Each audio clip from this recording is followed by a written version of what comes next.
Good afternoon, everybody. This is Hunter Mozingo bringing you your daily market insight video for Wednesday, October 6th.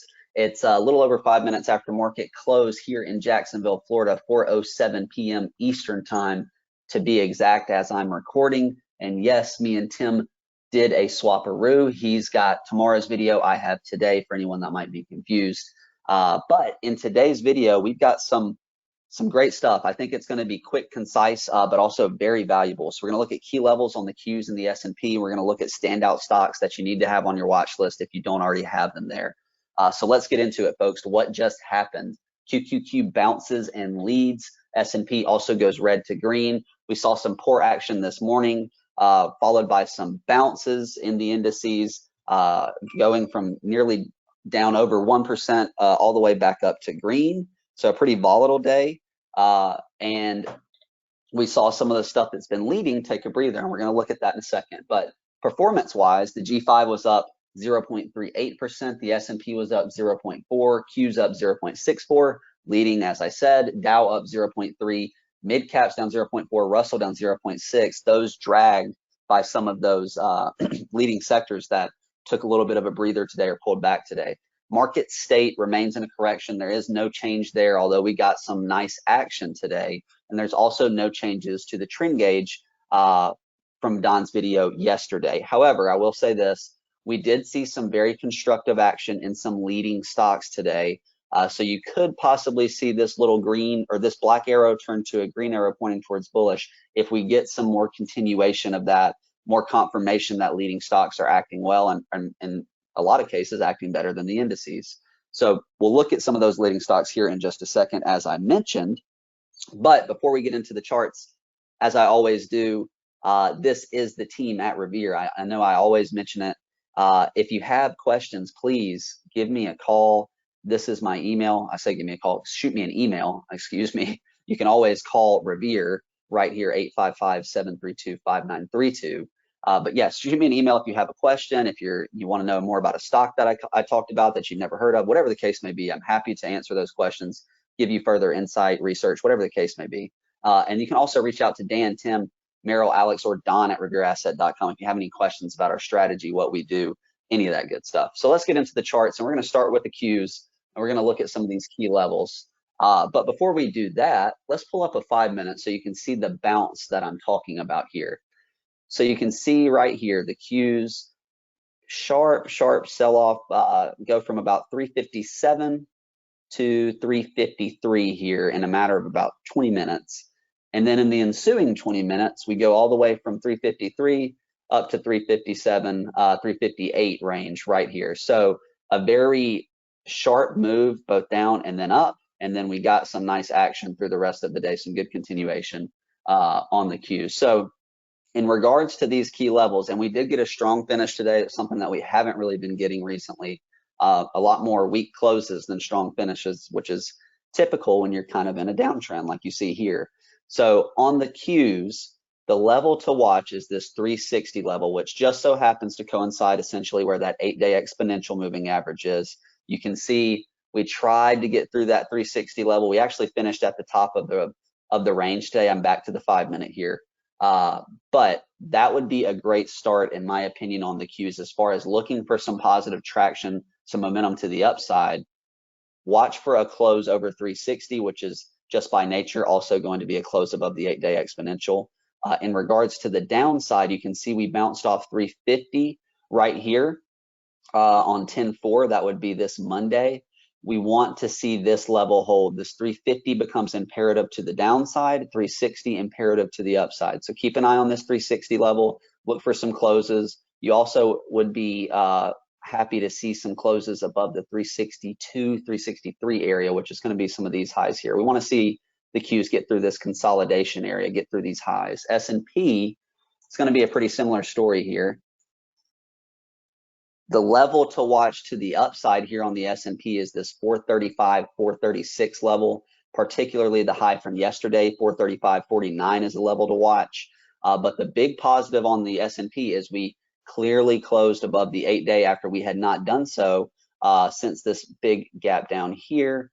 And you can see we rejected, but today we close above it. So some positive, some signs of life here on the S&P. So that 435, 50, 436 level is a nice area to watch on the S&P. Similarly to the downside, we want to be watching this 426, 427 area, right? The lows of Monday become very important on the S&P and the Qs. So let's go through the other indices very quick. Then we're going to get to some of these standout stocks. So conversely to the positive action in the Qs and the S&P, we got a clear break of all these moving averages here from the small caps, right? The Russell 2000. However, this also came back very strong throughout the day. A lot of those value plays, right? Oil and gas banks, they came back nicely throughout the day after being down in the morning as well. MDY is going to be slightly above the 200-day. We actually look like we got a bounce off of it today, as you can see here. Pretty clean bounce off the 200 for mid caps. And then the Dow is going to look similar to mid caps in the sense that still below the moving averages, but above the 200-day. So Dow also trying to get back above the 21. You can see the last 2 days very, very close, running right up into it. That would be something to watch on the Dow, as well as all of the indices. Any of these that can start closing above the 21, you want to pay attention to that. So let's get to standout stocks here, and I'm going to run through these pretty quick. These are the type of names that are acting the best in a market that's not necessarily the strongest, right? So we always want to be aware of those names and acutely paying attention to those names. So Affirm, massive day, massive volume. You can see it traded almost as much as it did on both of these gap up days here. Up about 20%, was up nearly 25% at one point. Massive volume, like I said, over 400% above the average volume, and also clearing this 133.17 high. So big time strength from Affirm. Same story goes for Net. Up big yesterday, up big again today with volume. You can't ignore these types of moves. However, very, very difficult to play. Some of these I'm going to show you, they look like what I like to call skyscraper moves, which essentially means vertical moves or a V-shaped type of bounce, as you can see here, just straight down, straight up, which is not typically the most healthy, but all we can look at is price action and volume, and this is constructive price action and volume, closing at the top of the range. The last 2 days, a huge reversal in RS, as you can see here on Net. Some more here, SI, another that has that vertical look to it, as you can see, exploding out of this consolidation right here, clearing this 126 high, and has been off to the races as cryptocurrency, particularly Bitcoin, has done very well. You can see the RS line moving up drastically as well there. Upstart, also bouncing off of the, well, I say bouncing, undercutting and reclaiming the 21, and then showing some strength today to get back above the 8-day exponential moving average. ASAN, Asana Software, similar story to Upstart, undercutting the 21 today, getting back above and getting them back above the 8-day. Some nice volume on ASAN today. DOCN, DigitalOcean, bouncing off the 21 today, getting back above the 8, clearing the highs of this consolidation here. Very, very nice action from DOCN. And I apologize, I'm just trying to get my search bar to work there. MRVL, a huge move for the semi stock today. You can see up 7.5% roughly, big time volume, right at this 64 pivot. Keep an eye on that 64.07 level. That's roughly where the high was today, slightly above it. Apps acting like a leader, as you can see here, kind of respecting the 8 the last few days, bounced off of the 200 and the 21 roughly in this area. Datadog, I apologize, my search bar is being a little slow on me today, fellas or guys, I'm sorry. Datadog acting very, very good. You can see getting back above the 8 and the 21. So that's the recurring theme we're seeing on a lot of these that I'm showing you, back above the 21, back above the 8, while the markets are not, right? The S&P not above the 21, the Qs not above the 21, but we want to pay attention to those stocks that are. Team, another name that's acting well, staying above the 21. PanW, another name staying above the 21. APP, AppLovin, another name here you can see looking constructive above the 21, up nicely today. So there are some leaders that are acting relatively well while the markets are not. That's what we always want to be aware of. What are those stocks that are swimming against the stream or swimming against the trend better than the others? A couple more here. Netflix obviously has been breaking out, nice action today. And then in the oil and gas space, FANG was a nice outlier. It didn't finish green, but it was very, very close. Considering the XOP ETF was actually very weak today. This was really impressive from Diamondback Energy here. And then we did add back a little bit of BTU today as it bounced off of the 8-day / 21-day in this area. Energy and coal, the #1 ranked industry group here on our research platform. And then lastly, I want to show you something that I think is interesting. We've got consumer staples, utilities, and real estate all finishing incredibly strong and being the strongest of the spider sectors today. However, early this morning, all the sectors were red.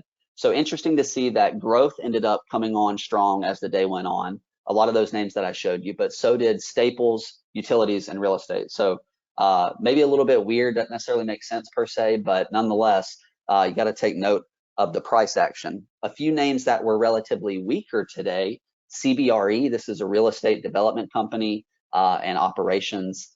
I think we've talked about it on the podcast, maybe we haven't, but down at the 50 today, kind of bouncing off of it.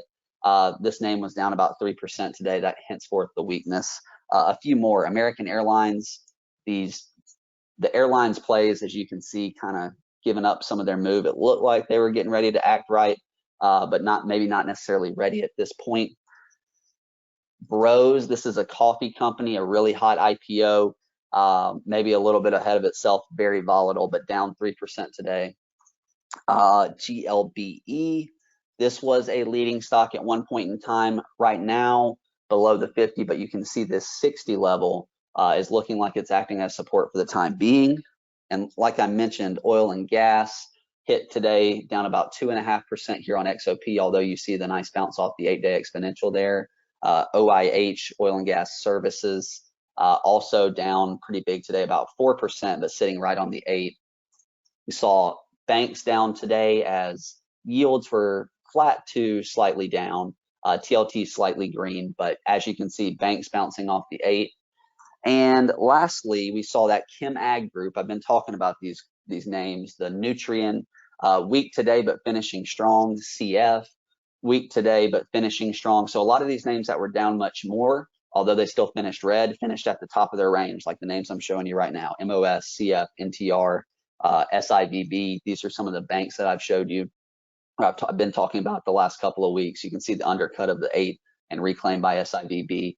So some constructive action, not just in growth, kind of across the market in general as the day progressed. Even some of the sectors that were the weakest, a lot of those names coming back and finishing near the top of their range, as you would expect when the indices are doing the same thing. So hopefully that's valuable to everybody. I hope you enjoyed the video. I will not be doing this Thursday's video, but I'll see you all on the podcast, and I got next Monday's video as well. So I hope you all have a great rest of the week. And like I said, I'll see you on the podcast.